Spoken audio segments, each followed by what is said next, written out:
Caldo torrido, africano, insopportabile, le condizioni meteo ideali per mettere in azione i soliti piromani, i soliti terroristi estivi che appiccano il fuoco ai boschi.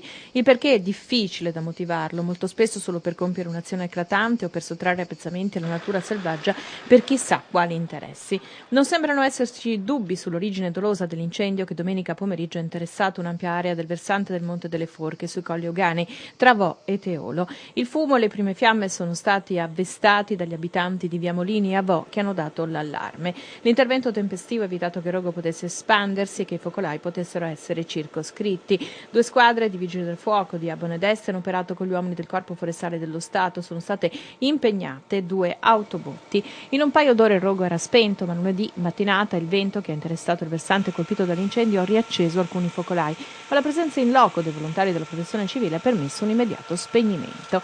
Il Monte delle Forche è un obiettivo particolarmente ambito dai piromani, anche l'estate scorsa è stato teatro di 2 roghi che in quel caso furono devastanti.